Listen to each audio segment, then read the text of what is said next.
Okay, nandito tayo, bili tayo ng bombilya. So ito yung mga bombilya dito ay kulay dilaw para medyo mainit-init sa mata. So may puti din. So kalimitan ginagamit dito ay dilaw talaga. So tara, ikakabit natin to. Makikita nyo naman dito, dilaw letter D. Let's go, pipix natin to. Mura lang to, 1.99 euro yun o, sa ilalim. Okay, let's go. Fix natin to.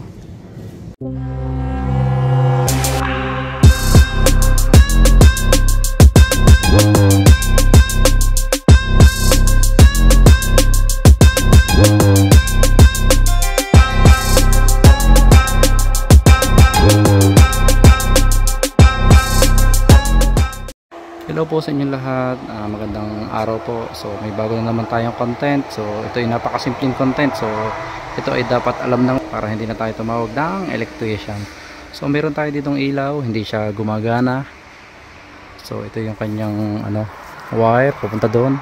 So sinasaksak lang yan doon, hindi ito. Magkaiba sila. Ito ay ilalagyan lang ng bombilya. So parang jumper to. Pinaka ilaw na isa doon. So yun. So ito ay hindi na gumagana. So ito yung switch nya, on off. So testingin natin. Alright, nandito tayo. Ito yung kanyang pinaka plug-in adapter, pinaka dulo. So testingin natin. Yan, plug-in natin. Punta tayo sa labas. Yun, walang ilaw pero nakasaksak na po yan doon sa loob. Yun o, kita nyo, naka-plug in na yun doon. So kita yung kaya ng mga medyas. So wala pa rin ilaw. Testingin natin, pihitin. Okay, kita nyo, walang pagbabago. So yan, may sign doon, makikita nyo naman oh. So, pag ganun ay buhay. So yan ang pinaka-sign nya oh. On yan. Dapat pag ganyan on, ito yung off. So wala. So okay, so napakasimple lang. Kailangan natin ng screwdriver.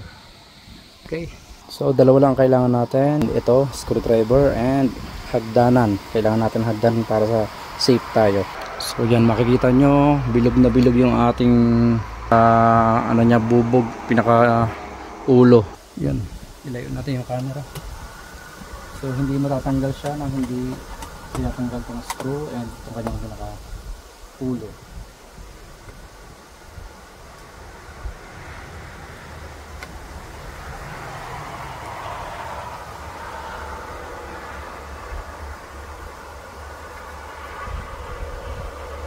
Alright, so yun na.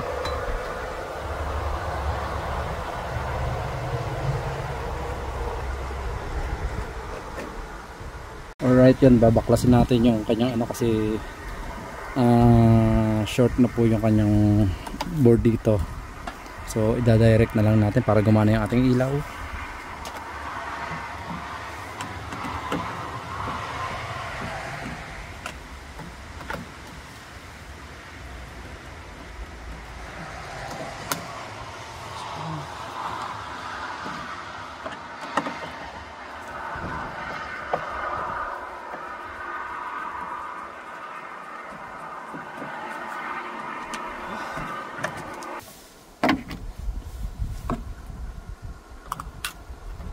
So sira na to dyan o. Sira na yun. Ayun o, may sabog na sa loob. So i-direct na lang natin. So alisin din natin yung glue. Patin din natin yun. Nakita nyo.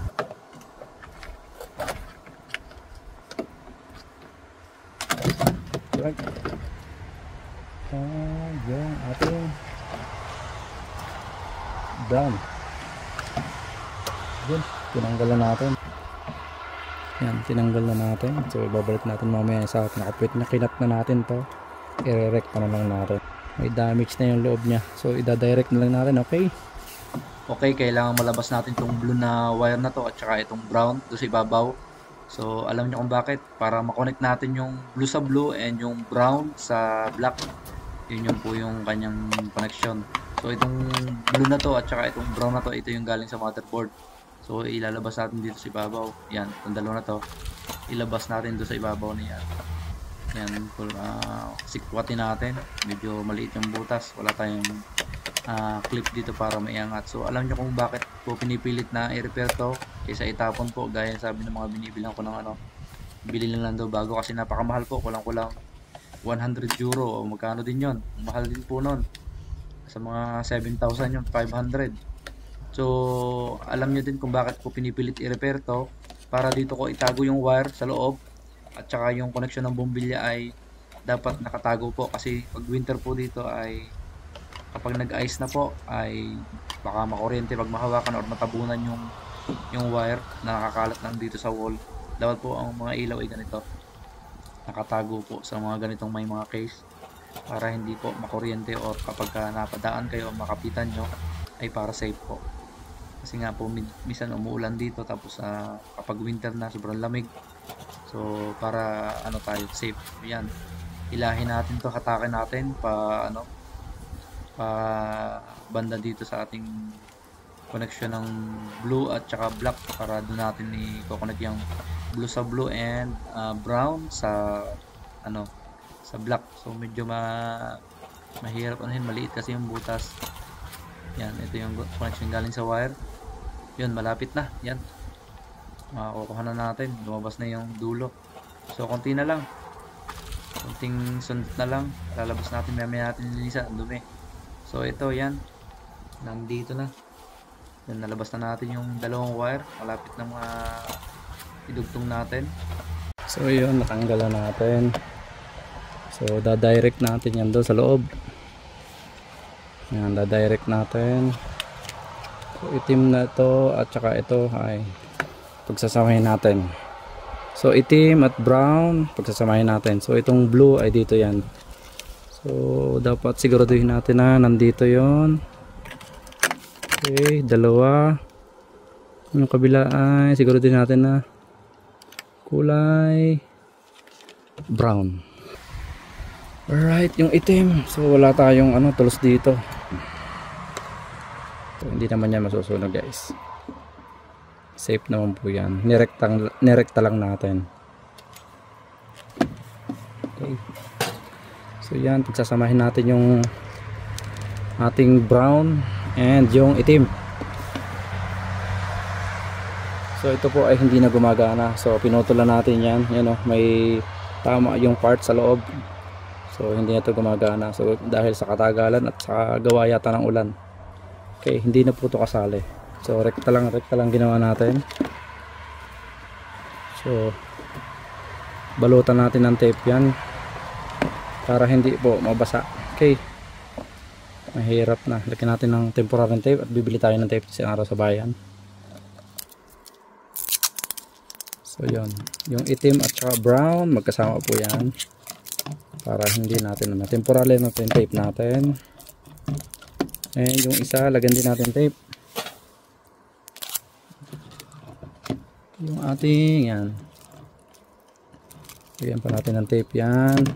So nakaligaw po to, means nakaligaw, walang connection. Hindi natin makat sa loob kasi nakatago. So yun, double check natin. Double check, wala nang wire dito. And yung dalawang blue ay isang connection. Double check. Okay, so lagay na natin yung ating bumbilya. So para matesting natin. Okay, lagay natin yung ating, so testingin natin yung ating yung ating plug in natin yung ating cord. Okay, sa loob, kapag sumabog, boom.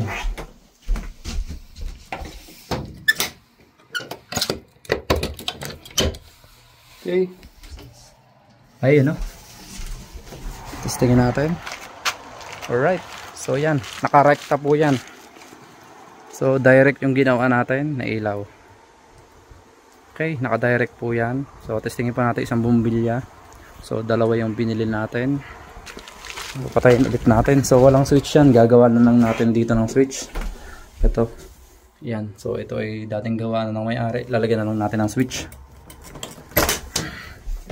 Okay, testingin natin itong binili natin isa pang bulb. So nandito yung ating isang bulb. Testing ulit.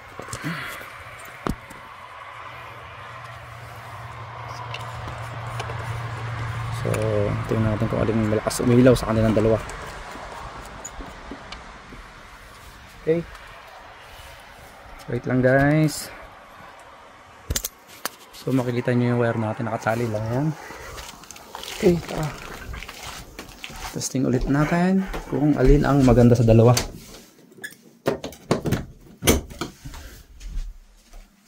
Mahina, mas malakas yung isa. Oh, mas malakas yata ito. So yun. Okay na, mamayang gabi ay testing natin yung madilim talaga. Okay, kabit na natin, i-fix na natin to. So okay na siya, na-direct na natin. So ito ay hindi gumagana. So yan, tinanggal natin. Hindi na po ito gumagana, naka-direct na po yan. Okay, tara. So patayin po ulit natin. And i-fix na natin to. Ibalik natin yung ating mga pinagtatanggal. Okay, ibabalik po natin itong pinakapit ng ilaw na to at baka hanapin ng may-ari kasi ang alam niya ay ida-direct ko lang to kasi papasok din yung ice dun sa loob. So ito na din yung pinaka-protection natin. So alisin muna natin itong bombilya and para makabit natin itong puwet.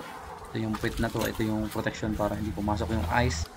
So ibalik natin to para mas maayos. So naging electrician na din tayo. So hindi lang po tayo electronics, gumagawa din po tayo ng mga ganitong electrical na simpleng electrical. So sa mga hindi po nakakaalam dyan, itong ganitong klase ng ilaw, ito po yung tinatawag na may motion detection, na kapag may dumaan na tao na 8 meters, 5 meters, may mga layo ito, kapag na may dumaan na detect ng tao ay kusa po siya nabubuhay, para siyang may timer. So sabi na may-ari, bumili ako ng bago, kaysa bumili naman ako, ang ginawa ko po ay ni-repair ko na lang. Sayang naman din po yung pera. So kaya ganito, binabalik ko, pinipil kong ayos at bibili na lang po tayo ng tape na lang po ang kulang. So yan, ikabit na ulit natin sa taas.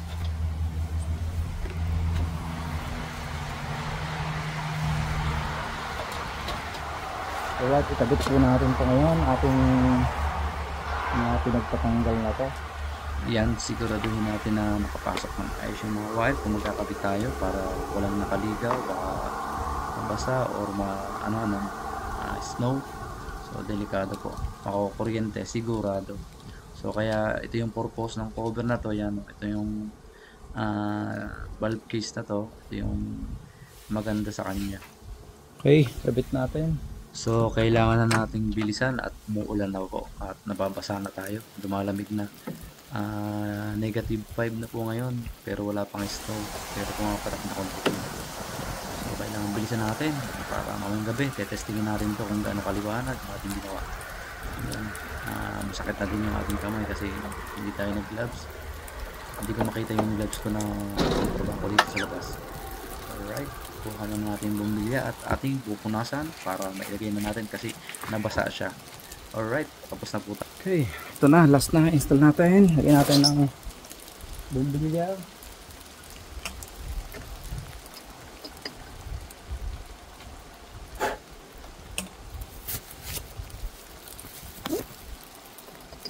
Okay.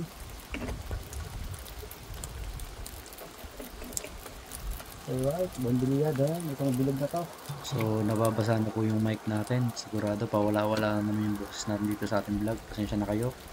So, sana may napulot kayong araw sa ating video na to. Yan, nakakaulan. So, maya natin testingin. Ito umuulan. Yan, nakakabit na. So, testingin natin maya.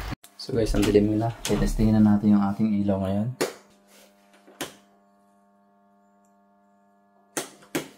Yan, testingin natin yung ilaw na isa, yung ating ginawa. Okay. Dilim. So, testingin po natin yung ginawa nating ilaw. So, ito yung ilaw sa loob. Yan, napakadilim na nga guys ngayon. Oh. Dumilim na sa yun. Hindi natin makita. Saksak natin. Yun. Okay. So yan, may ilaw na guys oh. Kita niyo naman kung gaano kaliwanag. Labas tayo ngayon. Ayan oh. Kitang-kita po ang liwanag. Ganda. Kitang-kita yung sasakyan natin oh. Wow. Ayos po. Ang ganda-ganda, ganda-ganda po. Ayan. Okay, yun po. Maraming salamat po sa mga nanood dyan. Okay na yung ilaw natin oh. Ang ganda ng ilaw. Video basa-basa yan. So yan po. Okay na okay. Maliwanag dito. Kitang-kita yung ating harapan ng sasakyan. And kapag gabing-gabi ay hindi masyado nakakatakot. So ito naman po sa sunod ang gagawin natin. And mayroon pa tayong isa doon. Gagawin din natin yan. So para pag gabi, bubuhayin natin bago matulog. Mga hanggang alas 12. Okay.